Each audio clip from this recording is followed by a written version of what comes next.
오늘 함께 보실 하나님의 말씀, 우리 신약 마태복음 7장 13절과 14절에 있는 말씀이 되겠습니다. 오늘은 우리 다 같이 합독 우리 하도록 하겠습니다. 마태복음 7장 13절 14절 같이 우리 한 목소리로 읽도록 합니다. 시작. 좁은 문으로 들어가라. 멸망으로 인도하는 문은 크고 그 길이 넓어 그리로 들어가는 자가 많고 생명으로 인도하는 문은 좁고 길이 협착하여 찾는 자가 적음이라. 아멘. 우리 인생을 어떻게 생각하게 되면 끊임없는 선택의 연속이다라고 우리가 생각할 수가 있습니다. 이제까지 여러분께서 많은 선택을 하셨고요. 그 결과로 오늘 현재 여러분께서 그곳에 계시는 것입니다.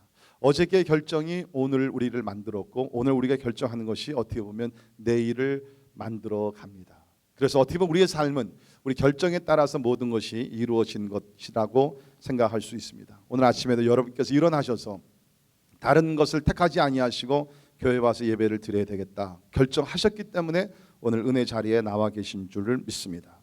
여러분, 어떤 선택은 우리에게 여러 개의 many choices, 여러 가지의 선택 여지가 주어집니다. 예를 들면 뷔페집에 가게 되면은 메뉴가 상당히 많이 있죠. 너무나 많아가지고서 무엇을 먹을지를 고민할 정도로 많습니다. 그러나 또 어떤 식당에 가면은 메뉴가 딱 두 가지입니다. 제가 몇 년 전 한국에 갔었을 때 어느 장로님이 이렇게 시골길로 이렇게 데리고 가더라고요. 좀 그 서울 외곽지로 이렇게 데리고 갔는데 거 가서 보니까는 뭐 길도 이렇게 닦아 있지 않는 길이에요. 근데 가서 보니까 오두막집 같은 집이 하나 있는데 손님들 상당히 많아요. 거기 들어가 보니까는 이제 정식이 있고 그 다음에 딱 초이스가 두 가지입니다. 정식에다가 김치찌개냐 된장찌개냐 두 가지밖에 없는 것이에요. 자, 오늘 본문 말씀을 보게 되면 예수님께서 두 길을 놓고 우리에게 가르쳐 주십니다. 우리 잘 아는 말씀이죠. 여기서 보게 되면은 두 종류의 길이 나오게 됩니다. 하나는 넓은 길이고 하나는 좁은 길입니다. 좀 더 구체적으로 말씀드리면 넓은 문을 통해서 넓은 길을 걸어가서 그러나 거기에 마지막은 멸망이고요. 또 한 가지는 좁은 문을 통해서 좁은 길을 걸어가서 결국에는 생명에 이르는 것입니다. Two choices. 세 번째, 네 번째는 없어요. 다 two ways, only two ways. 문도 두 개고 길도 두 개고 끝도 두 가지라는 것입니다. 우리는 이것을 앞에 두고서 하나를 선택해서 나가야 된다는 것입니다. 쉽게 말씀드리면 하나는 하나님의 길이요, 하나는 세상의 길이라는 것입니다. 여러분이 지금 어떤 길을 걷고 계십니까?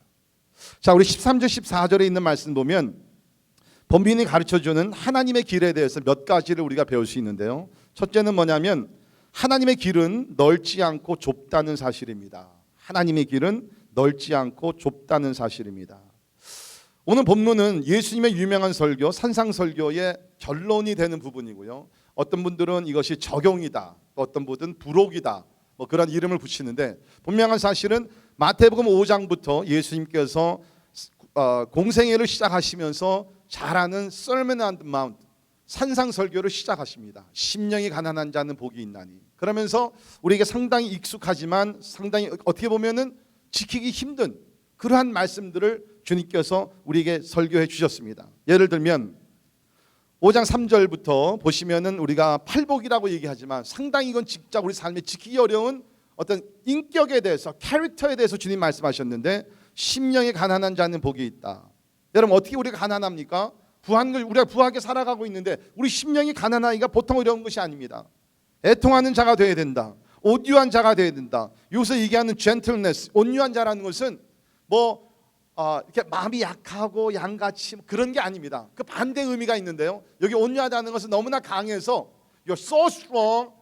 그래서 여러분의 선택권을 다른 사람에게 줄 수 있는 것이 온유한 마음이에요. 아브라함은 너무나 강했기 때문에 어린 조카에게 선택권을 먼저 줬습니다. 네가 북쪽으로 가면 남쪽으로 가, 네가 동쪽으로 가면 나는 서쪽으로 가고 네가 가면 내가 다른 길을 가겠다. 그것이 온유한 마음이라는 거예요. 그러나 여러분, 우리가 이 세상이 어떤 세상입니까? 경쟁이 얼마나 치열합니까? 그런데 우리 하나님께서 우리에게 요구하시는 것은 무엇이냐면 온유한 사람이 되라는 거예요. 다른 사람에게 먼저 양보하라는 것입니다. 이게 보통 어려운 것이 아니죠. 그래서 이 길이 예수님께서 이건 좁은 길이다, 넓은 길이 아니라는 거죠. 우리가 5장 13절부터 보면 예수님께서 너희는 세상의 소금이요 너희는 세상의 빛이다. 여러분, 우리는 지금 썩어져 가는 세상에서 살고 있습니다. 그런데 우리가 썩지 아니하도록 씨름을 하면서 이 세상을 지켜야 된다는 것이요. 사람들이 어둠을 좋아하지만 우리 빛이 되어야 된다는 것입니다. 이건 힘들고 외로운 것입니다. 그래서 예수님께서 이 길은 좁은 길이다. 그러면서 예수님께서 어떻게 보면 윤리적으로도 말씀하십니다. 너희들이 사람을 죽여서 살인하는 것이 아니라, 또 너희들이 누구와 간음을 해서 간음죄를 범하는 것이 아니라, 내 마음으로 누구를 미워하고 내 마음으로 누구를 음욕을 품게 되면 너희는 바로 살인죄요 간음죄를 범하는 사람이 되게 된다. 여러분, 이것이 얼마나 힘든 것입니까? 우리가 겉으로 나타나는 행동도 지키기 어려운데 내 마음까지도 거룩한 삶을 살아야 되는 것 참으로 어려운 것이에요. 그래서 예수님께서 이 길은 좁은 길이다. 원수를 사랑하라, 원수를 위하여 기도하라. 여러분, 이게 어떻게 가능해요? 이게 좁은 길이라는 거예요.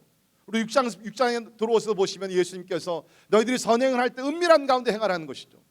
우리는 사람들에게 칭찬받기를 원하고 사람들이 알아주기를 원하는데, 예수님께서는 사람들에게 보이려고 하지 말고 은밀한 가운데 금식하고 은밀한 가운데 기도하고 은밀한 가운데 구제를 하라. 그러면 은밀한 가운데 보이시는 하나님께서 모든 것을 갚으실 테니까, 쉽게 얘기하면 자랑하지 말고 알아주기를 원하지 말고 하나님 앞에서 조용히 모르는 가운데 바른 동기를 가지고 선한 삶을 살라. 이게 쉽습니까? 이게 좁은 길의 삶입니다. 주님 우리에게 말씀하십니다. 세상의 보화를 쌓아두지 말고 하늘의 보화를 쌓아두라. 이게 얼마나 어려운 것이에요.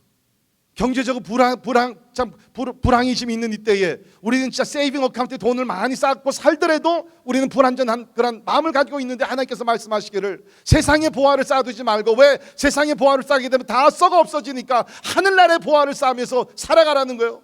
그럼 질문이 뭡니까? 그러면 누가 내 삶에, 누가 나의 미래를, 누가 우리 가정의 미래를 책임질 것입니까? 주님 뭐라 그러세요? 하늘에 계신 하나님께서 책임져 주신다는 거예요. 믿으십니까? 무엇을 먹을까 무엇을 마실까 염려하지 말라. 이것은 하나님을 모르는 이방 사람들이 하는 것이요, 하나님을 아는 사람들은 먼저 그 나라와 그 일을 구하라. 그리하면 이 모든 것을 너희에게 더하시리라. 말씀은 우리가 잘 알지만, 말씀을 외우지만 우리 이 말씀대로 살아가는 것이 얼마나 힘들어요. 예수님께서 이 길은 좁은 길이다. 여러분, 그렇습니다. 우리가 주님을 쫓아가는 길은 결코 넓은 길이 아니고 협소하고 좁은 길이라. 두 번째 우리가 알 수 있는 것은, 하나님의 길은 다수의 의견에 따라 찾을 수 있거나 결정되는 것이 아니라는 사실입니다. 다시 말씀드립니다. 하나님의 길은 다수의 의견에 따라 찾을 수 있거나 결정되는 것이 아니라는 것입니다. 여러분, 성경의 진리가 무엇입니까? 사람들이 모여서 야 우리 한번 설베이를 해가지고서 몇 사람들이 이것을 진리로 믿느냐 우리 한번 결정하자, 그래가지고 기록된 것이 성경입니까? 아닙니다. 길이요 진리요 생명이 되신 예수님, 그 예수님의 말씀을 기록한 것이 바로 이 성경, 그야말로 절대적인 하나님의 말씀이라는 것입니다. 그렇기 때문에 우리가 이 땅에서 주님의 길을 걸어갈 때에 다수의 의견을 따라 결정되는 것을 우리가 쫓아가는 것이 아니라, 다수가 어떻게 생각하든지 상관하지 아니하고 하나님이 어떤 말씀을 하시는 것인가, 그 길을 우리가 쫓아가야 된다는 거예요. 그런데 오늘 말씀을 보게 되면 다수를 쫓아가지 아니하고 소수, 진리 가운데 거하는 사람들의 숫자가 적다는 것입니다. 많다는 것이 아니, 적다고 이 주님께서 말씀을 하셨죠. 그러면 우리가 논리적으로 한번 생각을 해보면, 그러면 결국에 가서 마지막 날에 구원받는 사람들의 숫자가 진짜 적을 것인가? 그런 우리 질문 한번 던져볼 필요가 있지 않습니까? 감사하게도 2000년 전에 어떤 사람이 예수님께 와서 그 질문을 던졌어요. 성경을 보면 누가복음의 13장에 있는 말씀을 보시면 이 말씀이 기록되어 있습니다. 어떤 사람이 여짜오되 주여 구원을 받는 자가 적으니이까? 아마 우리들이 가지고 있는 질문일 것입니다. 그들에게 이르시되 좁은 문으로 들어가기를 힘쓰라. 내가 너희에게 이르노니 들어가기를 구하여도 못하는 자가 많으리라. 집주인이 일어나 문을 한 번 닫은 후에 너희가 밖에 서서 문을 두드리면 주여 열어주소서 하면 그가 대답하여 이르되 나는 너희가 어디에서 온 자인 줄 알지 못하노라 하리니 그때 너희가 말하되 우리는 주 앞에서 먹고 마셨으며 주는 또한 우리를 길거리에서 가르치셨나이다 하나 그가 너희에게 말하여 이르되 나는 너희가 어디에서 왔는지 알지 못하노라. 행악하는 모든 자들아 나를 떠나가라 하리라. 너희가 아브라함과 이삭과 야곱과 모든 선지자는 하나님 나라에 있고 오직 너희는 밖에 쫓겨난 것을 볼 때에 거기서 슬피 울며 이를 갈리라. 사람들이 동서남북으로부터 와서 하나님의 나라 잔치에 참여하리니 보라 나중된 자로서 먼저 될 자도 있고 먼저 된 자로서 나중된 자도 있느니라 하시더라. 사람이 묻습니다. 마지막 날 구원받은 사람들이 적습니까? 주님께서 말씀하신 너는 거기 숫자에 관심을 갖지 말고 중요한 것은 좁은 문으로 들어가라는 것입니다. 좁은 문으로 들어가라. 좁은 문으로 들어갈 때 결국은 그것이 구원에 이르게 되니까 그 좁은 문, 한마디로 여기서 얘기하면 뭡니까? 악을 행하는 것이 아니라 선을 행하는 사람이라고 주님께서는 가르쳐 주셨다는 것입니다. 근데 여러분, 우리가 이 본문 말씀을 잘 보게 되면 구원에 대해서 얘기할 때 보통 우리는 구원의 초점을 자기 자신에게 많이 둡니다. 사람의 반응에 많이 두게 되는데요, 지금 예수님은 구원의 문제를 놓고 얘기하면서 초점을 누게 뒀습니까? 하나님께 두었다는 것입니다. 주인에게 두었다는 것입니다. 주인이 문을 열어주면 들어가 구원받는 것이고, 주인이 문을 열어주지 않으면 구원받지 못한다는 것입니다. 여러분, 구원은요, 우리의 결정이 있지 않다는 것입니다. 이것은 하나님의 주권에 있는 줄 믿습니다. 하나님께서 하나님의 말씀에 따라 행하는 자들, 자기의 생각이 아니라 내가 이 정도 됐으면 구원 받았겠지, 그것이 절대로 아니라, 아무리 내가 구원을 받았다 할지라도 이 세상에서 악을 행하면서 살게 되면 그 사람은 멸망에 이르게 된다고 주님 말씀하십니다. 그러니까 여러분, 구원에 있어서 가장 중요한 것은, 사람의 반응보다 더 중요한 것은 뭐냐면 하나님의 결정이라는 것입니다. 하나님의 결정이에요. 저는 이 말씀을 다시 한번 묵상하고 준비하면서 제 자신을 다시 한번 살펴보게 되고, 하나님의 결정, 물론 예수를 믿는 사람은 구원 받는 거 분명해요. 그러나 그 고백이라는 것은 내가 그냥 입술로만 고백하는 것이 아니라 선한 행동이 따라와야 되는, 그것이 진정한 기독교라고 예수님께서 우리에게 가르쳐 주셨다는 것입니다. 사랑하는 성도 여러분, 다시 말씀드립니다. 우리가 지금 추구하며 우리 삶에 지키며 살아가는 진리는 사람들이 동의하기 때문에, 몇 퍼센트가 동의하기 때문에 믿는 것이 절대로 아니라는 것입니다. 여러분, 너무 그 사람들의 통계에 대해서 관심을 갖지 마시고, 세상의 사람들이 60%, 70%, 89%, 90%가 중요한 것이 아니라 하나님이 어떻게 결정을 하시느냐, 하나님이 이 문제에 대해서 어떤 말씀을 하셨느냐, 그것이 우리에게는 중요하다는 것입니다. 여러분, 사실 인류 역사를 보게 되면, 성경의 역사와 사실은 우리가 살고 있는 세상도 보게 되면요, 많은 경우에 진리와 바른 것들이요, 다수가 아니라 소수의 사람들이 옳다고 결정하며 나갔기 때문에 그것이 개혁이 일어나고 발전이 있었다는 것입니다. 과학계도 마찬가지입니다. 처음에 어떤 사람들이 나와서 이것을 얘기했을 때 대부분의 사람들은 부인하죠. 그러나 시간이 가면서 그것이 그렇구나, 그것을 깨닫게 되는 것이 과학의 어떤 원리도 아닙니까? 우리 성경에 보면 그런 얘기가 나오죠. 이스라엘 백성들이 이제 애굽에서 출애굽을 해가지고서 가나안 땅을 향해 갑니다. 그냥 가까이 가면 되는데 저들이 두려워서 12지파 가운데에서 지도자 한 사람씩 뽑아가지고서 이제 그 땅을 가서 정탐을 하게 보내죠. 그래서 12명이 40일 동안 가서 정탐을 합니다. 그리고 40일 끝나고 나서 그곳에서 과실도 가지고 와서 모세와 백성들 앞에서 복을 합니다. 10명이 먼저 복을 합니다. 예, 맞습니다. 그 땅은 기름지고 참 아름다운 땅입니다. 그러나 문제가 있습니다. 그 땅에는 견고한 성읍이 있고, 우리가 점령할 수 없는 성읍이 있고, 그 다음에 그 땅에 사는 그 사람들 가운데 안악자손이라고 거인들이 있습니다. 아무리 땅이 좋고 아름답지만 그 견고한 성읍들과 그 다음에 거인들과 같은 사람들이 있기 때문에 우리는 그 땅을 들어가지 못합니다. 그러면서 원망을 하기 시작했습니다. 10명이 다 그랬어요. 그러나 그때 여호수아와 갈렙 두 사람이 일어섭니다. 아닙니다. 견고한 성이 분명히 맞습니다. 거인들이 사는 건 맞습니다. 그러나 이것은 하나님께서 우리에게 약속하신 것이고, 하나님이 우리와 함께 하시고, 이것은 하나님이 기뻐하시는 일이기 때문에 우리는 전진해야 합니다. 우리는 그 땅을 정복해야 합니다. 10대 2의 싸움이었습니다. 아니, 우리가 성경을 보게 되면 10대 2가 아니라 10명의 부정적인 보고를 모든 백성들이 10명과 함께 부정적인 결론을 내렸습니다. 애굽으로 돌아가자 모세를 원망하고 하나님을 원망하기 시작했습니다. 그러나 여호수아와 갈렙 두 사람, 숫자적으로 보면요 2대 200만이었습니다. 2 vs 2 million. 그러나 결국엔 누가 맞았어요? 두 사람이 맞았어요. 사랑하는 성도 여러분, 다수가 다스린다는 majority rule이라는 그 원리가 지금 이 세상을 통치하고 있는데, 거기에 현혹되지 마시고 끝까지 진리 가운데 서는 아름다운 신실한 충성을 다하는 진리 가운데 거하는 소수가 되기를 주의 이름으로 축원합니다. 그것이 좁은 길을 걸어가는 사람들의 삶의 모습이라는 것입니다. 자, 세 번째, 우리가 오늘 짧은 두 절에서 배울 수 있는 것은 뭐냐면, 하나님의 길을 가는 사람들은 절대로 다수를 만족시키려는 마음으로 갈 수 없다는 것입니다. 좁은 길을 가는 사람들의 숫자가 소수뿐만 아니라 우리는 소수로 걸어가게 되면서 다수의 마음을 만족시킬 수가 없다는 것이에요. 다수는 항상 이 진리를 반대할 것이고, 우리는 거기에 우뚝 서서 여호수아와 갈렙과 같이 우리의 신앙을 지켜야 된다는 것입니다. 그렇다 그러면 그 길은 외로운 길입니다. 아까 제가 조금 전에 말씀드린 여호수아와 갈렙이 200만 명이 다 반대하는 의견을 내걸었을 때, 여러분 잘 생각을 해보세요. 두 사람만이 거기 서가지고서 이 길을 우리가 가야 합니다. 하나님이 기뻐하시는 길입니다. 우리가 앞으로 전진해야 합니다. 그 두 사람이 얼마나 힘들고 외로웠겠어요, 여러분. 여러분 그렇게 사실 수 있어요? 여러분의 직장에서 모든 동료들이 어떤 문제를 놓고서 다 반대하고 동의하지 않다 할지라도 여러분 이거 하나님의 말씀이기 때문에 여러분께서 혼자 서가지고서 직장의 동료들과 다 싸울 수 있어요? 여러분들 학교에서 학교 원칙이 그렇고 대부분의 학생들의 의견이 그렇기 때문에 다 간다 할지라도 이쪽 길로 간다 할지라도 하나님의 말씀이 그 반대로 얘기하기 때문에 Can you stand alone and firmly and fight? 여러분 마지막 때는요 이것이 영적 싸움이에요. 영적 싸움이 무슨 다른 것이 아닙니다. 우리 하나님의 진리의 말씀을 끝까지 붙들며 나가기 위해서 다수를 만족시키는 것이 아니라 하나님만을 만족시키면서 때에 따라 외로운 길을 걸어가야 된다는 것입니다. 여호수아를 보십시오. 그때에 혼자 서서 하나님을 붙들었습니다.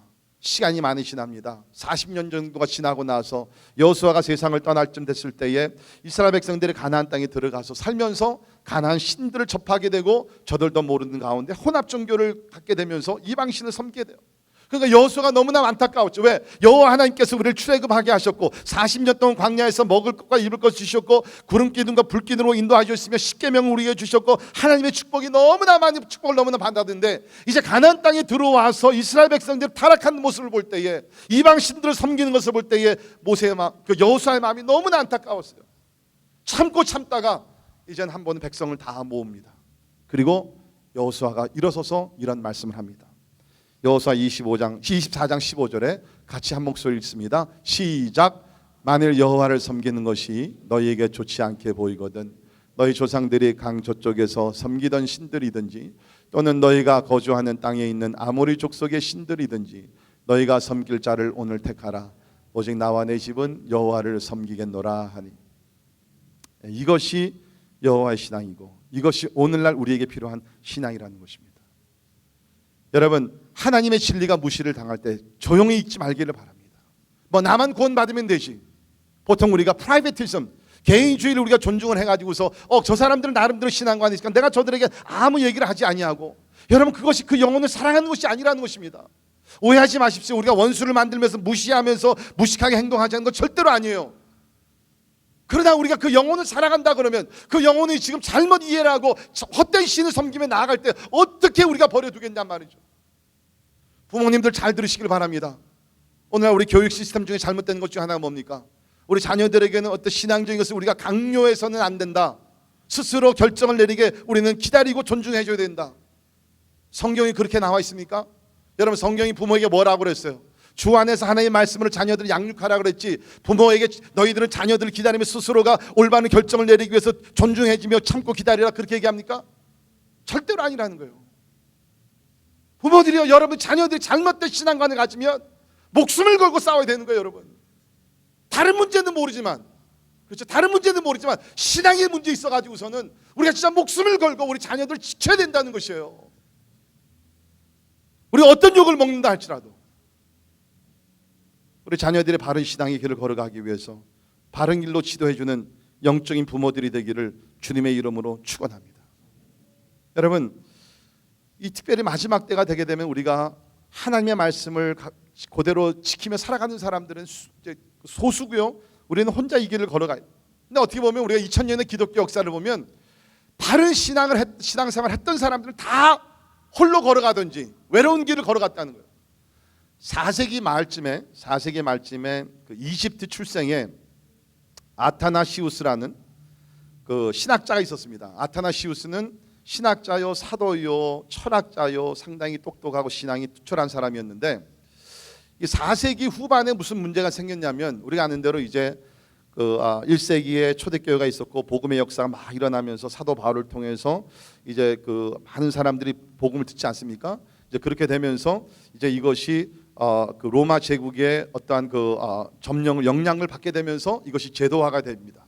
그래가지고서 그 제도화가 되게 되면서 나름대로 기독교에게 많은 권리를 주고 많은 혜택을 주지만 그때부터 기독교는 타락하기 시작한 것이죠. 권력을 갖게 되면서 타락하기 시작됐고 그래서 결국에는 3세기 4세기 말에 가서는 그래서 많은 그 신앙인들, 특히 신학자들 가운데는 예수님에 대해서 예수님은 인간이지 하나님은 아니다. 그래서 예수 그리스도의 인성은 인정하지만 예수 그리스도의 신성은 부인하는 그 신학자들이 상당히 많았어요. 다수가 예수 그리스도가 하나님의 아들, 하나님이라는 것을 부인하던 사람들이었습니다. 굉장히 어두웠던 데죠. 그때부터 이제 기독교가 타락하면서 어둠 속에 들어가게 되는데, 그때에 이 아타나시우스라는 사람이 살았어요. 동료들이 얘기합니다. 야, 우리가 다 예수가 그냥 나사렛에서 살은 사람이요, 그냥 좋은 사람으로서 좋은 모범을 보인 사람으로 인정하는데 왜 당신 혼자 그렇게 고집을 부리면서 하나님의 아들 예수의 신성을 인정하며 가르치느냐. 우리와 같이 너의 생각을 버리고 우리와 같이 예수는 그냥 하나님의 그냥 사람으로서만 우리가 인정을 하며 살아가자. 그러나 이 아타나시우스라는 사람은 결코 자기의 주장이 아니죠. 하나님의 진리죠. 굽히지 아니하고 끝까지 목숨을 걸며 싸웠어요. 그리고 나서 그가 남긴 말이 있습니다.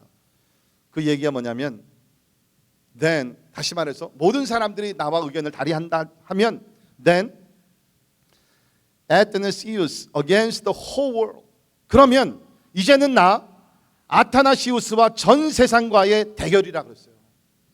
이게 얼마나 멋진 얘기입니까? 그러면 이제부터는 나 아타나나우스와 전 세상과의 대결이다. 사랑하는 성도 여러분, 여러분에게 그러한 강한 신앙이 있냔 말이죠. 온 세상에 있는 모든 사람들이 하나님의 말씀을 부인하고 그야말로 하나님 앞에서 참 부끄러운 삶을 산다 할지라도 진리를 비진리로 만들어내면서 타협하며 그야말로 상대적인 그러한 진리를 따라가며 살아갈 때에 Can you stand alone and fight against the whole world? 전 세상과 여러분께 싸울 수 있냔 말이에요. 사도 바울이 그런 사람 아니었습니까? 여러분, 우리가 성경을 이렇게 읽으면서 깊이 묵상을 안 하고 읽어서 그렇지, 여러분 사도 바울 시대예요. 사도 바울의 사역이 결코 쉬운 것이 아니었습니다. 사도 바울에게 가장 힘든 것은요, 다른 사람이 아닙니다. 이방 사람들이 아니었고요. 사도 바울에게 가장 힘들었던 동족들이었어요. 유대인들이었습니다.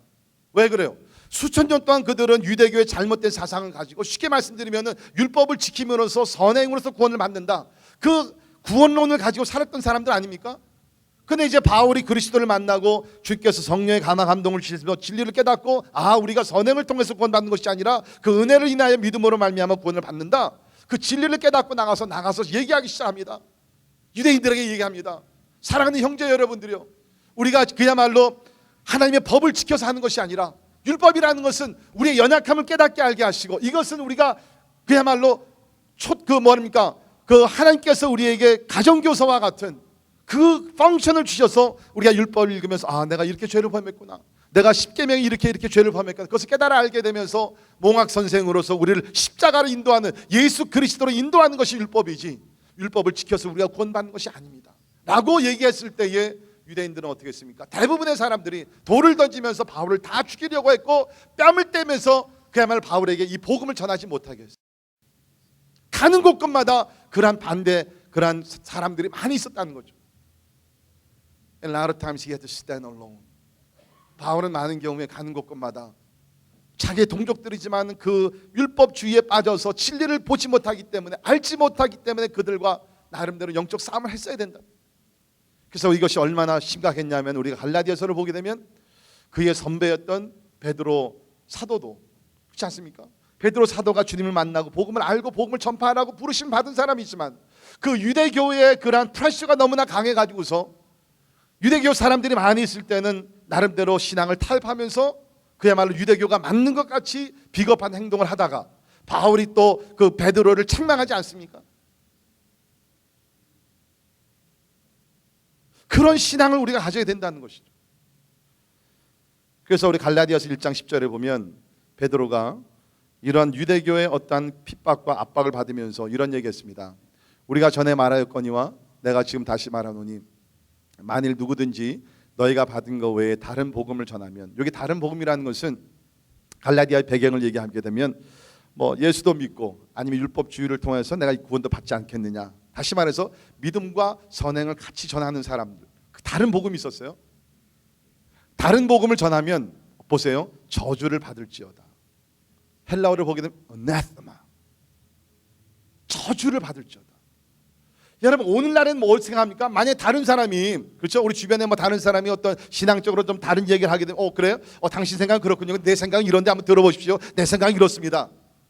그렇게 얘기하지. 누가 오늘날 세상에 그야말로 하나님의 진리를 타협하며 이단 자들 앞에 가운데서 하나님의 말씀을 타협하는 사람 앞에 가서 다른 복음을 전하면 저주가 임합니다.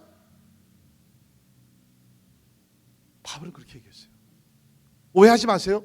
그 사람들 미워하고 증오했던 것은 절대로 아닙니다. 이렇게 하지 아니하면 저들이 정신 차려서 예수 그리스도의 복음을 믿지 아니하기 때문에 저들을 깨우쳐서 생명의 길로 인도하기 위해서 바울은 정확하게 진리를 타협하지 않는 하나님의 말씀을 증거했다는 것입니다.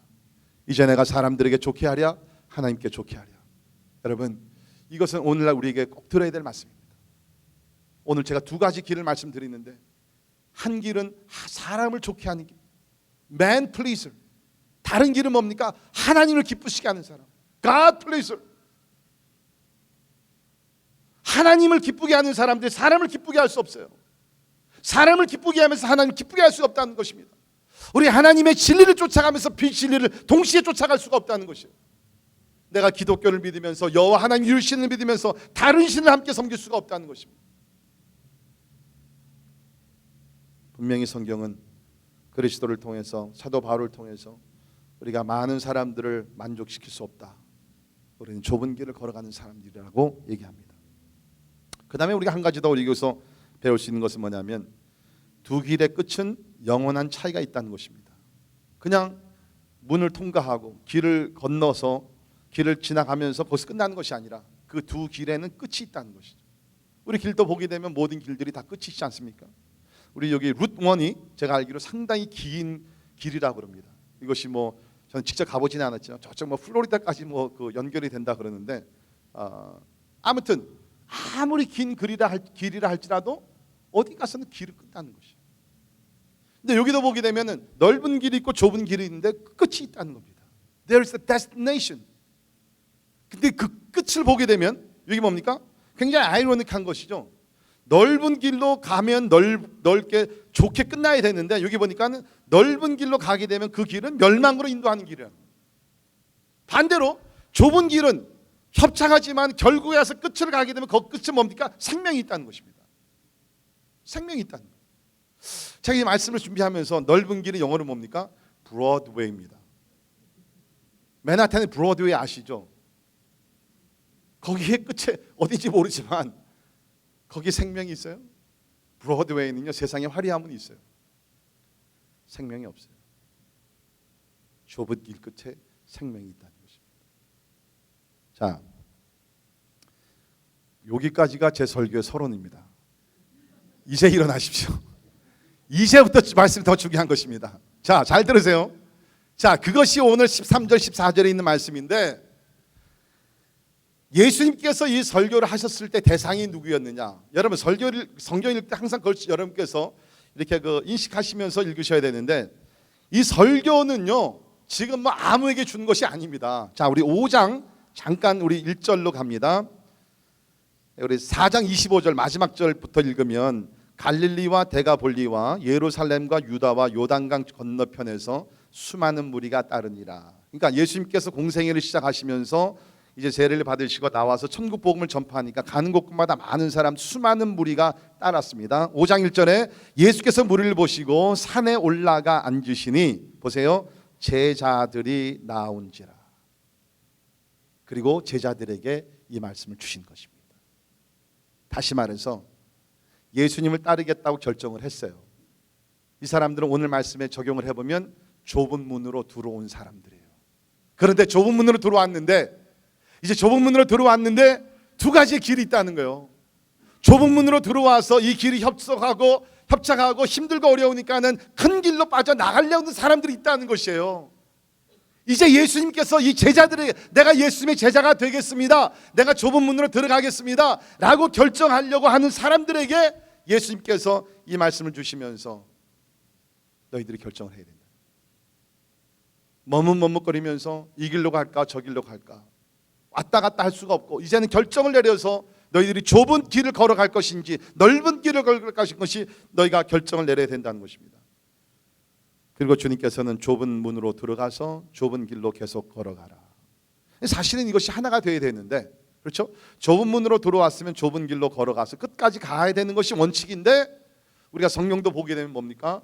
처음에 주님을 따르겠습니다. 왜? 주님께서 막 오병이의 기적을 행하시고 막 so wonderful, 얼마나 좋아요. 많은 사람들이 주님을 따릅니다. 그런데 주님께서 좁은 길을 걸어가기 시작합니다. 십자가에 대해서 말씀하시고 죽음에 대해서 말씀하시고 희생에 대해서 말씀하시니까 사람들이 이건 내가 잘못 따르는 것 아닌가, 줄을 내가 잘못 쓴 것 아닌가. 그래서 우리가 요한복음 6장에서 보게 되면 많은 사람들이 예수께 등을 돌리고 예수님을 버리고 다른 길로 갔습니다.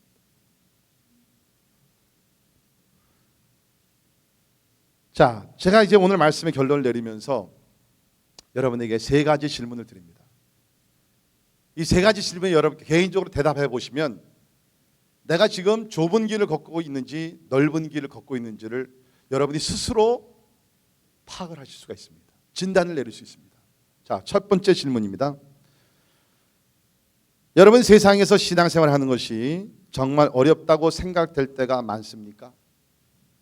다시 질문 드립니다. 여러분, 세상에서 신앙생활을 하는 것이 정말 어렵다고 생각될 때가 많습니까?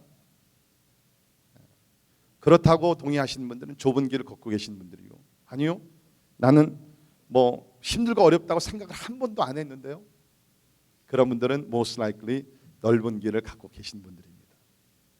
물론 여러분, 우리가 예수를 믿으면 평강이 있고요, 기쁨이 있고요, 감사가 있습니다. 또 하나님께서 우리 기도응답도 주시고 도와주시고 병도 치료해 주시고 그런 것들이 많이 있어요. 그러나 우리 신앙생활을 어느 정도 바르게 오랫동안 하신 분들은 뭡니까? 시간이 가면 갈수록 사실은 힘들어요. 오히려 우리가 그때 예수 믿지 않았을 때는 오히려 내가 좀 더 자유스러웠는데, 그때는 내가 원하는 대로 내가 살지 않았는가, 그러면서 그 좀 유혹을 받을 때가 있어. 왜? 내가 지금 걸어가는 길은 너무나 힘들기 때문에. 제가 이렇게 목회를 하다 보면 그럽니다. 목사님, 저는 예수 믿는 너무너무 좋아요. 이렇게 좋은 예수를 좀 일찍 믿었으면 너무 더 좋았을 텐데, 예수님 이것도 도와주시고 저것도 도와주시고 기도 응답도 해주시고 그야말로 만사형통 진짜 아무 문제 없이 너무너무 정말 행복해요. 저는 그 얘기를 들을 때 좀 가슴이 덜컥 내려앉습니다. 이것이 기독교가 아닌데. 시작은 될 수가 있죠. 그렇죠? 시작은 될 수가 있어요. 네, 그러나 그것이 기독교가 아니잖아요. 이번에 우리 표가 진정한 기독교로 돌아가자. 진정한 기독교는 주님 말씀하신 대로 좁은 길을 걸어가는 것이에요. 여러분, 이거는 이렇게 설명을 드릴 수 있습니다. 우리가 이제 베케이션 이제 시즌 아닙니까? 아이들 데리고 이제 산에 한번 간다 그럽시다. 그러면 아이들, 야, 우리가 산으로 가는데 이제 절 준비해가지고서 가자. 그럼 이제 어린 아이들이 너무너무 좋아가지고서 패킹을 다 해가지고서 이제 날짜가 그날이 오게 되면 막 신나가지고서 차에 가서 막 노래를 부르면서 이제 가죠. 그럼 산 앞에 이제 가서 파킹을 해놓고서 이제 그 아래에서 이제 산을 바라보면서 아이들이, 엄마 너무 좋겠다, 빨리 우리 올라가자. 그래가지고서 올라가기 시작하죠.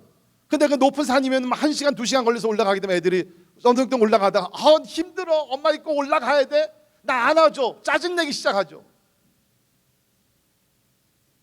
여러분, 신앙의 길은 어떻게 보면 우리가 높은 산을 올라가는 거나 마찬가지예요. 저 높은 곳을 향해 가려갑니다. 근데 처음에는 그거를 모르고 어린아이와 같이 그냥 신나가지고 좋아가지고서 그냥 막 이러지만, 우리가 1시간 올라가고 2시간 올라가고 3시간 올라가다 보면 막 힘들어요. 땀이 나요. 주저앉고 싶어요. 아니, 다시 내려가고 싶어요. 좁은 길이기 때문에, 진짜 말씀대로 살아가는 것이 너무나 힘들고 어렵기 때문에. 그런데 그것이 정상적인 현상이라는 것입니다. 물론 오해하지 마십시다.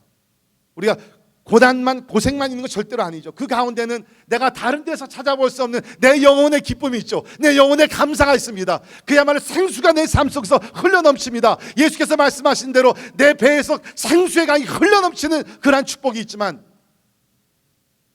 육신적으로는 힘들어요. 포기하고 싶어요. 왜? 주님 말씀대로 사는 것이 쉽지 않기 때문에. 예수님께서 마태복음 16장 24절에서 이런 말씀하셨습니다. 누구든지 나를 따라오려거든 자기를 부인하고. 여러분, 자기를 부인하는 것이 얼마나 힘들어요. 여러분, 신앙생활에 가장 힘든 것이 뭔 것 같아요? 자기를 부인하는 거예요. 여러분, 제가 목회하면서 가장 힘든 것이 뭔지 압니까? 나 자신을 부인하는 거예요. 나 자신과의 싸움이 제일 힘들고 어려운 거예요. 이게 뭐예요? 내 욕망과 내가 원하는 것과 내가 누리고 싶은 것과 내가 예수 그리스도를 믿기 전에 내가 살았던 그 모든 것, 그 내 욕망과 야망과 내 욕심과 내 원하는 방법과 이 모든 것들을 내가 부인하면서 하나님의 말씀 앞에 무릎을 꿇고 내 영광이 아니라 하나님의 영광을 위하여서, 그야말로 나의 욕심이 아니라 성도들의 이웃의 그런 덕을 끼치면서, 이게 얼마나 어려워요. 진짜 저는 많은 경우에 로마서 10장 24절을 읽으면서 바울이 오호라 나는 곤고한 자로다, 이 사망의 몸에서 누가 나를 건져내랴. 그것이 회심 전의 고백이든지 회심 후의 고백인지 잘 모르겠지만 저는 많은 경우에 그 말씀을 읽으면서 얼마나 내가 동의하는지 모르겠어요. 왜? 내 자신과의 싸움이 너무나 힘들기 때문에. 내 자신을 부인하는 것이 그야말로 하나님의 은혜가 아니면 이것은 불가능한 것이기 때문에.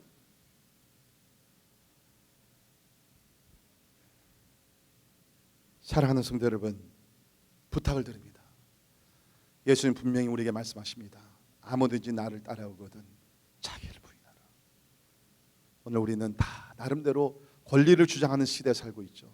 남편은 남편의 권리, 아내는 아내의 권리, 그죠? 우리 직장에서는 뭐 인플로이어들은 인플로이어들의 권리, 인플로이들은 인플로이들의 권리, 교회에서는 또 우리 성도들의 권리, 목회자들의 권리. 근데 우리 주님은 뭡니까? 그 모든 하나님의 권세, 하나님의 특권, 하나님만 누릴 수 있는 그 모든 권리를 다 내려놓으시고 인간은 종이 되셔서 이 땅에 내려오셔서 결국엔 십자가에 죽으셨다는 것입니다. 주님을 따라가는 길 쉬운 길 아니에요. 혹시 여러분 가운데 전혀 부담이 없고, 그렇죠? 전혀 부담이 없고 전혀 그 불편함이 없고 그렇다 그러시면 여러분은 지금 넓은 길을 갔기 때문에 그런 것이에요. 좁은 길에는 불편함이 있고 고통이 있고 아픔이 있고 힘든 것이 있다. 자, 두 번째 질문입니다. 신앙생활을 바로 하기 위해 무언가 희생을 하고 있습니까? 신앙생활을 바로 하기 위해 무언가 희생을 하고 있습니까? 희생을 치르는 것이 있다고 하면 여러분 분명히 좁은 길을 걸어가고 있는 사람들입니다.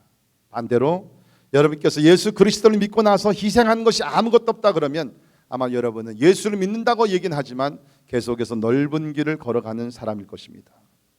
아까 우리 말씀에 우리 마태복음 16장 24절에 누구든지 나를 따라오거든 자기를 부인하고 자기 십자가를 지고 나를 따를 것이니라.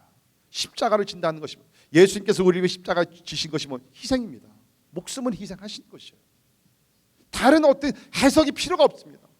해석이 있을 수도 없고, 십자가를 진다는 것은 그것은 다른 것이 아니라 자기 희생을 놓고 얘기하는 것입니다.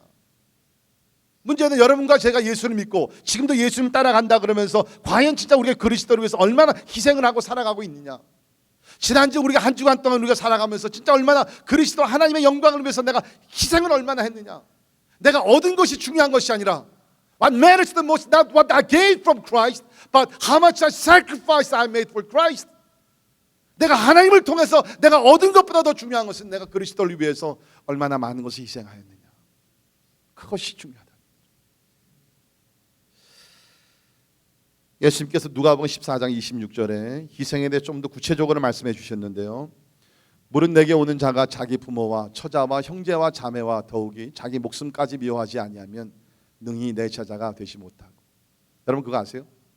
예수님이 이 땅에 오셨을 때 그저 어떻게 살아도 많은 사람들이 좀 와서 예수님을 따라가기를 원하고 그러진 않으셨다는 거예요. 오늘날 교회는요, 수단 방법을 가리지 않고 많은 사람들이 주일날 와서 예배를 드리면 성공하는 교회를 생각하지만 예수님께서는요, 퀀티티가 중요한 것이 아니라 퀄리티가 중요했다는 것이죠. 얼마나 많은 사람들이 모인 것이 중요한 것이 아니라 어떤 사람들이 모여서 하나님의 나라를 이루어가고 있느냐, 그것이 예수님의 관심이었다는 것입니다. 그러니까 예수님 많은 경우 지금 여기 누가복음 14장도 보면 많은 무리가 예수를 따라왔거든요. 그러니까 예수님께서 Let's hold on, let's stop here. 너희들이 지금 나를 따라오는데, 내가 따라오는데 어떠한 각오를 해야 될지 모르고 지금 따라오는 것 같은데, 맹목적으로 따라오는 것 같은데 나는 너희들에게 나중에 실망 주기 싫어. I don't want to disappoint you later on. Let's stop here and think about the cost. 우리 잠깐 멈추고서 나를 따라오는 것이 어떤 희생을 지불해야 되는 건지 한번 생각을 하자. 그러면서 주신 말씀이 이거예요. 내게 오는 자가 자기 부모와 처자와 형제와 자매와 더욱이 자기 목숨까지. 그러니까 이 핵심은요, 자기 목숨입니다. 부모를 공경하라 그랬죠. 그렇죠. 형제를 사랑하라 그랬어요. 그러니까 여기 포인트는 자기 목숨까지 미워하지 않. 다시 말해서 희생하지 아니하면 능히 예수님의 제자가 되지 못한다 그랬어요. 여러분, 때에 따라 좁은 길을 걸어갈 때, 또 신앙생활을 바로 할 때 인간의 정도 끊고 주님을 따라가야 한다는 것입니다.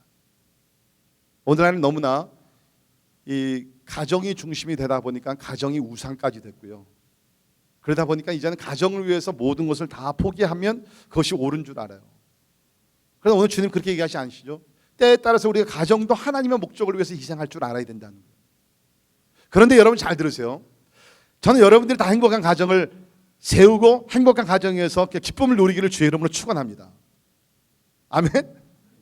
원치 않으세요? 다 원하잖아요. 그렇지 않습니까? 자, 그러기 위해서는 잘 들으세요. 여러분, 우리가 실수하는 것이 있어요. 오늘 사람들 이렇게 하면 행복하고 Let's have great family time. 우리가 패밀리 시간을 많이 보내고 우리가 패밀리 출입을 가고 패밀리 뭐 이것도 하고 저것도 많이 하고 그러는데요. 그래서 우리가 때에 따라 교회도 두 번째, 세 번째로 우리가 제껴놓고 우리가 family first, family first. 근데 어때요? 그렇게 하면 진짜 행복한 가정 만들어질까요? 여러분, 예수님께서 왜 여기서 부모와 자녀들까지도 우리가 때에 따라 희생을 해야 된다고 얘기하시냐? 그거는요, 가정의 바른 질서를 원하시기 때문이에요. 가정이요, 바른 질서를 세우게 돼. 다시 말해서 하나님이 중심이 되고 하나님이 우선권이 되면요, 그 가정은 반드시 행복한 가정이 될 줄을 믿습니다. 하나님이 디자인하신, 하나님께서 원하시는 그 진짜 뭐랄까 아이디얼 패밀리, 가장 이상적인 가정이 된다는 것이에요. 여러분, 그러니까 여러분이 남편을 사랑하고 아내를 사랑하고 부모, 자녀를 사랑하는 것도요, 하나님을 통해서, 하나님의 관점을 통해서 하나님의 법대로 하나님의 가치관대로 해보십시오. 그러면요, 남편이 아내가 부모와 자녀에게 완전히 다르게 보인다니까.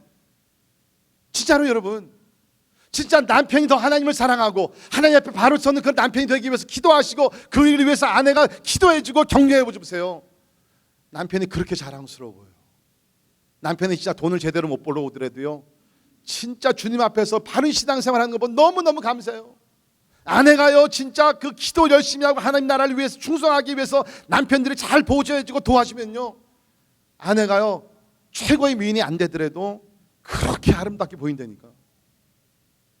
자녀들이요, 그야말로 하나님 나라의 귀한 일꾼이 되기 위해서 막 기도해주고 격려해주고 붙들어주고 막 축복해주고 그러면요, 자녀들이요 1등을 못하고 명문대학에 가지 못하고 좋은 짭을 못 갔더라도요, 자녀들이 너무 존귀하게 보여요. So true. 그리고 그 가정에는요, 하나님의 임재가 충만해요. 그걸 하나님이 지켜주세요. 그러니까 결국에는요, 여러분, 하나님은 절대로 우리에게요, 어떠한 miserable한 life, 비참한 인생을 주시기 위해서 절대로 아닙니다. 가정을 하나님이 창조하셨죠. 그럼 하나님은 그 가정이 행복한 가정이 되기를 원해요. 그 방법이 뭐냐? 먼저 하나님께 우선권을 두고 살라는 것이에요. 그러면 우리 가정들이 더욱더 행복해지게 될 줄을 믿습니다. 분명한 사실은 우리가 신앙생활을 제대로 하기 위해서는 하나님 나라, 하나님을 위해서 뭔가 희생을 지불해야 된다는 거예요. 그 메리 피셔라고 그 웨일스에서 태어나신 한 분이 계셨습니다. 이분은 금발머리에 남다름대로 어렸을 때부터 신앙이 좋았어요. 그래서 고등학교를 졸업하면서 그 선교사가 되어야 되겠다, 그 마음이 굉장히 강해져서 결국에는 26살, 1973년 26살에 그 당시 아프리카에서 가장 가난한 나라인 짐바브웨라는 그 나라로 선교사로 나갑니다. 26살. 그래서 상상이 돼, 26살에. 그래가지고서 그 선교지에 가가지고서 그 기독교 학교에서 교사가 돼가지고서 한 4, 5년 가르쳤어요. 그러던 중에 78년 7월에 무장공비가 그 학교를 습격을 했습니다. 그래서 학생들과 여러 명의 교사들과 그리고 그 안에 이 메리 피셔 선교사도 포함이 돼 있어서 순교를 당했어요. 26살. 진짜 아름다운 나이에 선교지에 와서 31살에 귀한 생명을 바친 거죠. 몇 달이 지나고 나서 그녀의 가방에서 그 카세트 테이프, 우리 젊은 사람들 카세트 테이프 뭔지 아세요? 카세트 테이프가 하나 발견이 돼서 그거를 틀어보니까 이러한 소리가 녹음이 되어 있었습니다. 들어보세요. 내게 사는 것은 그리스도니 죽는 것도 유익함이라. 주의 손을 잡고 주가 허락하신 좁은 길을 걸어가리라. 주의 뜻대로 걷는 것만이 평화와 기쁨과 감격이라네. 다시 말씀드릴까요? 내게 사는 것은 그리스도니 For to me to live is Christ. 죽는 것도 유익함이라. To die is gain. 빌립보서 1장의 말씀이죠. 주의 손을 잡고 주가 허락하신 좁은 길을 걸어가리라. 주의 손을 잡고 주가 허락하신 좁은 길을 걸어가리라. 주의 뜻대로 걷는 것만이 평화와 기쁨과 감격이라네. 그러면서 31살 꽃다운 나이에 주님의 손을 잡고 좁은 길을 가면서 결국에는 그 생명을 귀한 영혼들을 위해서 바쳤어요. 물론 우리가 이렇게까지는 못한다 할지라도 나름대로 우리 삶 속에서 하나님을 위해서, 주의 나라를 위해서 우리는 희생을 해야 된다는 것입니다. 여러분, 오늘날에는요, 우리 기독교가 너무 편리, convenience, 너무 쫓아가는 것 같아요. 그러니까 교회들도 이제는 뭡니까? 사람들을 편하게, 편리하게 만들어주기 위해서 모든 걸 자꾸 디자인을 하려고 그래요. 그러다 보니까 뭡니까? 우리는 안일하게 되고 우리 신앙은 점점 죽어져 가는 거예요. 그야말로 프라이팬 안에 있던 그 개구리가 점점 불을 높였을 때 자기도 모르는 가운데 죽어가듯이 그 지금 우리 이 세대의 영혼들이 죽어져 가고 있다는 것이에요. 그래서 뭡니까? 이제는 뭐예요? 자기 마음대로 살아가는 거예요. 그러니까 주일도 뭡니까? 바쁘면 주일 그냥 스킵하는 거예요. 애들이 무슨 액티비티가 있으면 스킵하고요. 뭐 비즈니스 트립이 있으면 또 스킵을 하고. 여러분 잘 들으세요. 좀 잘 들으시기 바랍니다. 오늘 우리 여행들 많이 합니다. 뭐 저도 선교지 여행도 많이 하죠. 근데 여러분 가능하면 주일날 예배 시간에 여행 스케줄 잡지 마세요. I know. 왜 그러냐? 그때가 싸거든요. 요 시간이 싸거든요. 이상하게 또 요 시간이 싸더라고 이게. 여러분 100불 더 주더라도 주일을 지켜야죠. 어떤 사람들 일부러 뭐 여기서 사가지고서 이제 가게 되면은 이제 한국에 가게 되면 또 시간 차이가 있지 않습니까? 또 돌아올 때도 마찬가지고 그러면서 그냥 주일을 너무 쉽게 밥 먹듯이 그냥 먹어버리는 거예요. 여러분 어떻게 우리가 그렇게 신앙생활하면서 희생을 한다고 얘기하겠어요? 여러분 우리가 쓸 거 다 쓰면서 생활을 보면 진짜 너무너무 풍성하게 다 써요. 그러면서 하나님 앞에 가지고 나올 때는 그냥 막 얼마 들이지도 않는데도 그냥 너무나 아까운 것이에요. 여러분 이게 우리가 진짜 좁은 길을 걸어가는 사람들의 모습이에요? 하나님을 위해서 우리가 뭐 희생한다고 얘기를 좀 할 수 있겠어요? 물론 다 그렇다는 건 절대로 아니에요. 우리 교회 보면 진짜 제가 희생하시는 분들 너무너무 감사해요. 우리 지난 주말에도 보게 되면 금요일에 나와서 예배 드리고 더 철회도 하고 그 아침에 일어나가지고서 단기 선교 아침도 만들어주고 또 전도도 또 나가고 다 바쁜 가운데서 그렇게 진짜 뒤에서 숨어서 희생하시는 분들이 있어요. 얼마나 감사한지 몰라요. 저는 그렇게 희생하신 분들 영적인 자부심을 가지고 하나님께 영광 돌리시기를 바랍니다. 그리고 그렇게 살지 못하시는 분들 please 제가 여러분에게 진짜 두 손을 모아서 빕니다. 오늘 주님의 말씀이 뭡니까? 좁은 길을 걸어가야 된다. 넓은 길을 편안하게 가면 결국에는 멸망이라는 거예요. 제 얘기가 아니죠. 주님의 말씀이죠. 저는 우리 성도들 가운데 넓은 길로 가다가 멸망으로 가는 사람들 한 명도 없기를 바랍니다. 그래서 제가 이 말씀을 드리는 것이에요. 저를 욕해도 괜찮아요. Fine. 저는 주님의 말씀을 선포하는 것뿐입니다. 저는 여러분들이 저에게 욕을 하고 그렇지만 오늘 말씀에 도전을 받고 은혜를 받고 이제부터 내가 좁은 길을 걸어가야 되겠구나 마음의 결단을 내릴 수 있다 그러면 저는 충분히 그런 것은 감수할 수 있어요. 좁은 길을 걸어가면서 희생하는 것을 두려워하지 마시고 오히려 희생하면서 그 속에서 가치관을 깨달으시고 감사할 수 있기를 바랍니다. 세 번째 마지막 질문은 여러분은 하나님 나라의 소망이 주는 기쁨이 있습니까? 고난의 길이에요? 힘든 길이에요? 여기 보니까는 그 길이 좁아가지고서 걸어가는 사람들이 적다고 얘기했습니다. 협착하여 찾는 자가 적다 그랬어요. 그런데 여기서는 넓은 길에서 찾을 수 없는 천국의 소망이 있어요. 그 기쁨이 있어요. 그 감격이 있어요. 그 기대감이 있어요. 그래서 이 좁은 길을 걸어가는 것입니다. 자, 이렇게 한번 설명을 드릴 수가 있는 것 같은데 우리 전에 이게 시작했을 때 저 멀리 뉴욕 퀸스에서 어느 목사님이 청년들을 데리고 1년 동안을 거의 매주 이렇게 오셨습니다. 근데 그분은 이렇게 목사 되시기 전에 산을 타시던 분이에요. 산을 뭐 세계 진짜 웬만한 산 다 가보셨다 그러더라고요. 하여튼 뭐 그분의 얘기가 진짜인지 뭔지 모르겠지만, 예. 그래서 뭐 에베레스트 산도 올라가셨고, 그래서 제가 물어봤습니다.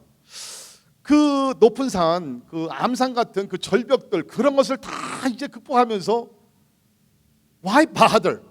뭐 거기 올라간다 그래서 뭐 돈이 나오는 것 같다고 떡이 나오는 것도 아닌데, 저와 같이 그냥 여기서 볼을 차면서 그냥 농구를 하면서 좀 즐기지 왜 그 모험을 다 택하면서 그 위험한 길을 갑니까? 그랬더니 그 목사님이요 저를 이렇게 바라보는 눈이 이렇게 좀 처량하게 보더라고요. 그러니까 말은 안 하지만 싫어 너 나보고 모른다는 거죠. 그러면서 하신 얘기가, 목사님 왜 사람들이 그 진짜 생명의 위험을 느끼면서도 그 높은 산에 올라간 줄 압니까? 몇 시간이 걸려서 피땀 흘려 올라가면 그 정상에 딱 올라가면 거기에 아래 세계가 보이는데 그 황홀감, 그 목사님의 말을 인용하면 황홀하는 그 황홀감이요 그 어느 곳에서 찾아볼 수 없다는 거예요. 그 감격을 느끼기 위해서 그 초라하고서 그 높은 산을 올라간다는 거예요. 제가 설교를 준비하면서 그 생각이 이 이야기가 생각이 나더라고요. 여러분 그렇습니다. 왜 우리가 험한 산을 올라갑니까? 왜 우리가 그리스도를 위해서 희생합니까? 왜 우리가 십자가를 집니까? 우리가 한 걸음씩 한 걸음씩 높은 곳에 향해 올라가다 보면 언젠가 하나님의 정상에 올라섰을 때 하나님의 영광이 있기 때문에, 하나님의 상급이 있기 때문에, 영원한 천국이 기다리고 있기 때문에 우리 이 모든 것을 감수하며 올라가는 것이라고 믿습니다. 여러분 마음속에 그 감격, 그 소망, 그 기대감이 없으면요 못하죠.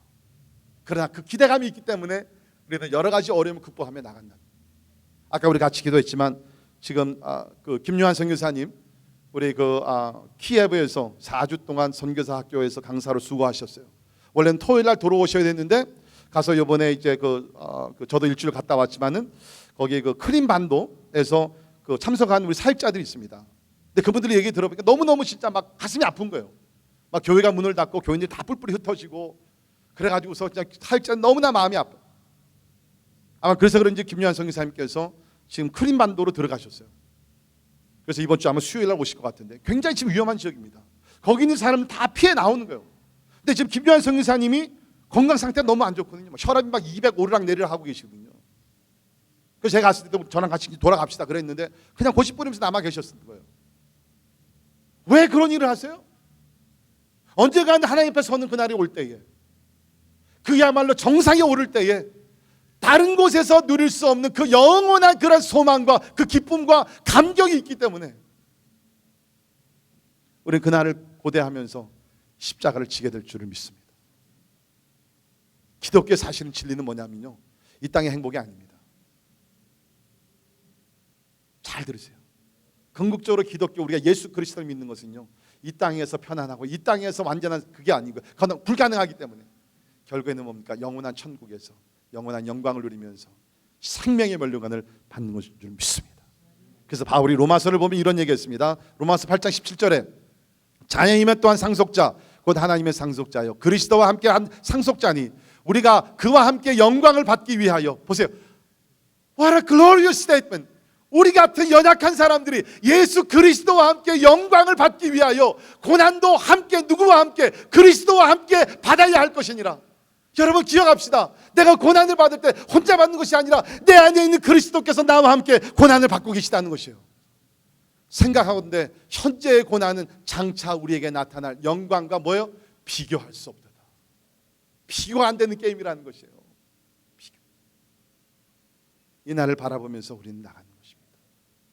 우리가 부르는 찬송 우리 492장에 보게 되면 천국의 소망에 대한 그 말씀이 나옵니다. 우리 4절만 우리 같이 한번 찬양을 하면 좋겠는데 이 4절의 가사를 보시면은 내가 그리던 주를 배울 때 나의 기쁨 넘치리라. 열린 천국문 내가 들어가 세상 짐을 내려놓고 빛난 면류관 받아 쓰고서 주와 함께 길이 살리.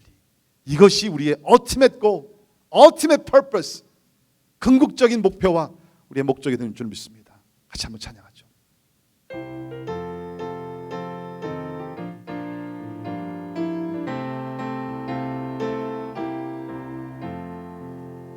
한숨 쉬시고 죽음 없는 날 사모하며 기다리니 내가 그리던 주를 배울 때 나의 기쁨 넘치리라.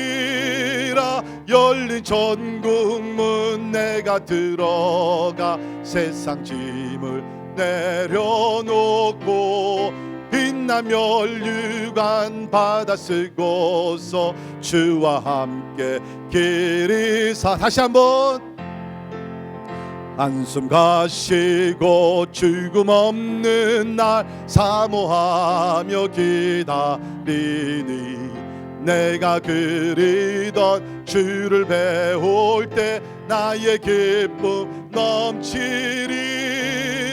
열린 천국문 내가 들어가 세상 짐을 내려놓고 빛나 면류관 받아 쓰고서 주와 함께 길이 살리. 여러분, 언젠가는 이 세상의 모든 삶이 다 끝납니다. 그때 좁은 길을 걸어간 사람, 모든 짐을 다 내려놓고 하나님께서 우리를 위로하시면서 착하고 충성된 종아 잘하였도다. 좁은 문을 통해서 좁은 길을 걸어 때에 따라 외롭고 힘들었지만 나를 바라보며 참고 잘왔노라. 하나님께서 우리를 위로하시고 영원한 상급을 주실 줄 믿습니다. 그래서 지난 한 달 동안 우리 버지니아에 우리 제 친구 목사님 홍은기 목사, 올레이션스 교회인데요, 홍은기 목사님 사모님을 위해서 기도했어요. 안타깝게도 지난 주일 아침에 사모님께서 부르심을 받으셨습니다. 그래서 이번 주에 장례식을 치렀는데 그 목사님께서 사모님을 보내고 그 다음 날 저에게 메시지가 왔어요. 목사님, 아내가 너무 그립습니다. 그리고 그 다음 말이 중요해요. 아내가 너무 그리운데 아내가 너무 부럽습니다. 지금은 천국에서 가장 행복한 날들을 주님과 함께 누리고 있는 것을 생각할 때 아내가 그립고 아내가 부럽습니다. 여러분, 이런 소망을 어디서 찾겠어요? 이러한 위로를 어디서 받을 수 있겠어요? 길이요 진리요 생명이 되신 예수님을 따라 좁은 문을 통해서 좁은 길을 걸어갈 때 결국에는 이러한 영원한 위로와 영원한 영광을 누리게 될 줄을 믿습니다. 기도하겠습니다. 하나님, 기도합니다. 항상 우리는 두 가지의 길을 놓고 선택을 하며 살아야 되는데 주님, 이제 예수님을 따라서 예수를 믿으며 좁은 문을 들어왔사오니 항상 우리 앞에 놓여있는 넓은 길과 좁은 길을 선택할 때에 많은 사람들이 가는 넓은 길을 가지 말게 하시고 예수님을 쫓아 좁은 길을 가게 하여 주옵소서.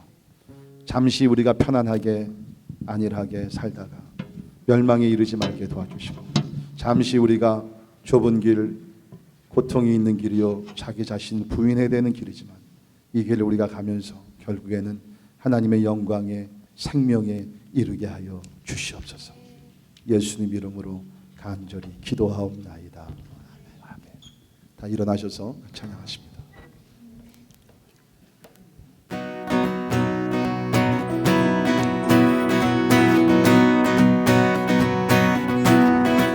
주님 뜻대로 살기로 했네. 주님 뜻대로 살기로 했네. 주님 뜻대로 살기로 했네.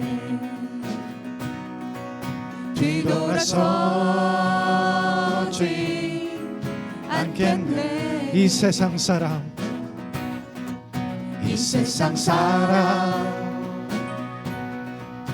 날 몰라줘도 이 세상 사람 날 몰라줘도 이 세상 사람 날 몰라줘도 뒤돌아서지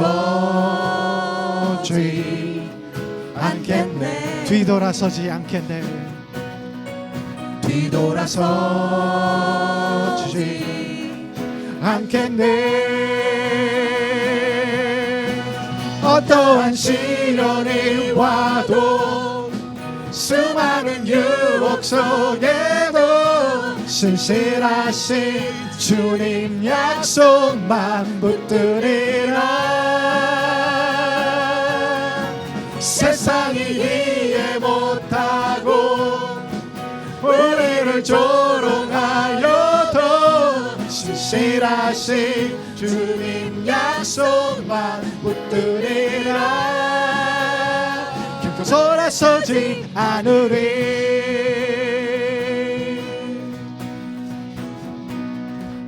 세상 등지고 세상 등지고 십자가 보내 세상 등지고 십자가 보내 세상 등지고 십자가 보내 뒤돌아서지 않겠네 뒤돌아서지 않겠네 뒤돌아서지 않겠네 어떠한 시련이 와도 수많은 유혹 속에도 신실하신 주님 약속 난 붙들리라 세상이 이해 못하고 우리를 조롱하여도 신실하신 주님 약속만 붙들리라 어떠한 시련이 와도 어떠한 시련이 와도 수많은 유혹 속에도 신실하신 주님 약속만 붙들리라 세상이 이해 못하고 우리를 조롱하여도 신실하신 주님 약속만 붙들리라 어떠한 시련이 와도 어떠한 시련이 와도 수많은 유혹 속에도 신실하신 주님 약속만 붙들리라 세상이 이해 못하고 우리를 조롱하여도 신실하신 주님 약속만 붙들리라 결코 도사서지 않으리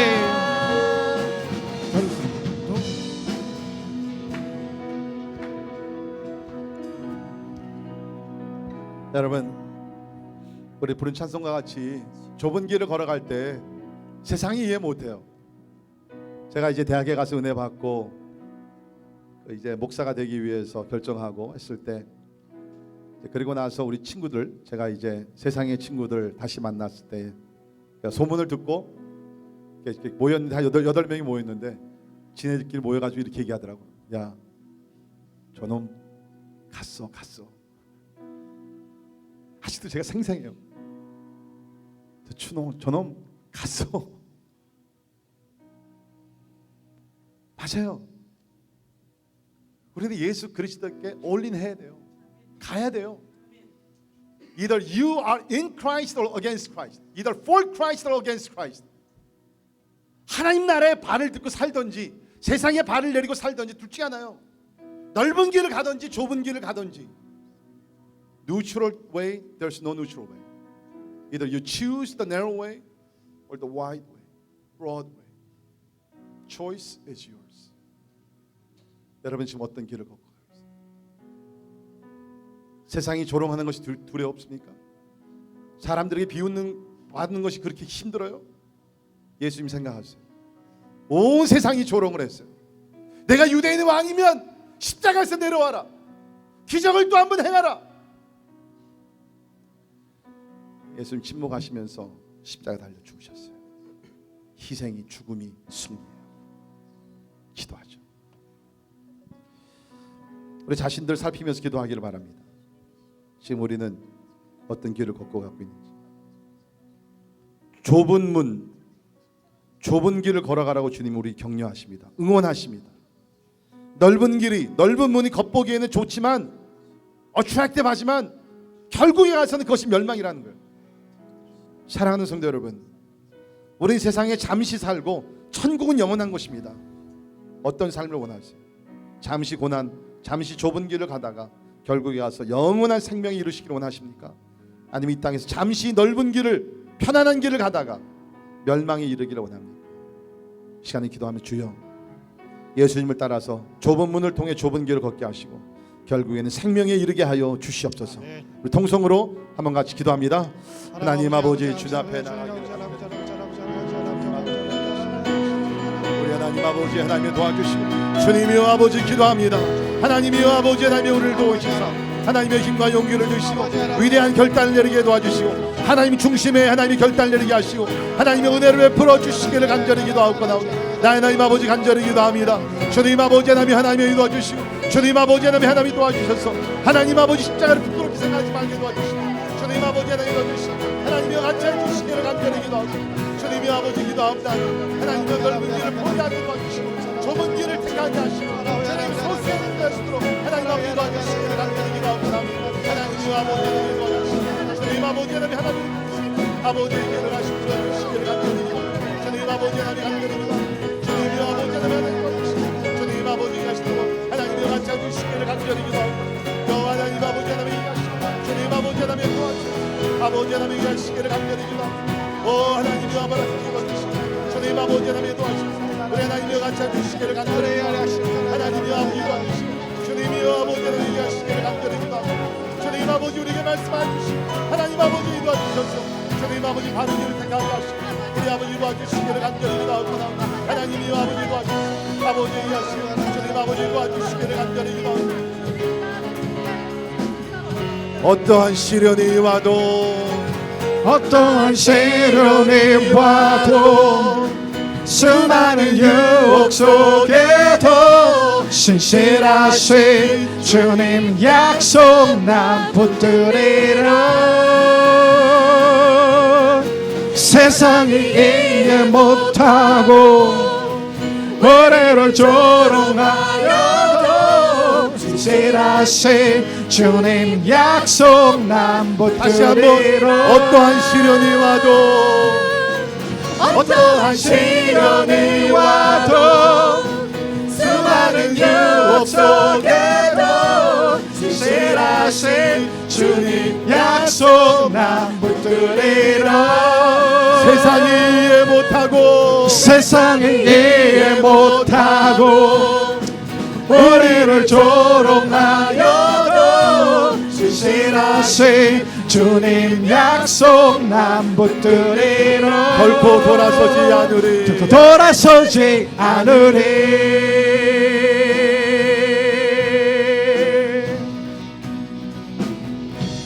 주님, 우리 같이 기도합니다. 이제 하나님의 은혜로 세상에 살던 우리를 옮기셔서 하나님의 천국 문에 들어가게 하심을 감사합니다.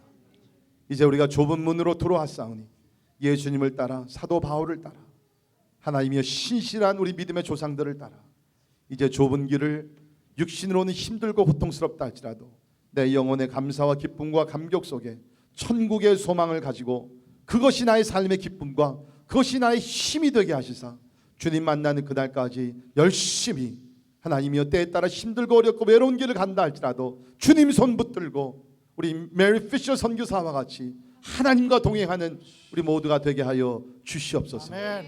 지금은 우리 주 예수 그리스도의 은혜와 하나님의 크고 놀라우신 사랑과 성령님의 감화 감동 역사 충만케 하심이 예수님의 손을 붙들고 좁은 길을 걸어가 생명에 이르기를 원하는 우리 사랑하는 모든 성도들 머리 위에 지금부터 영원까지 함께 하시기를 주님의 이름으로 간절히 축원하옵나이다. 아멘. 아멘.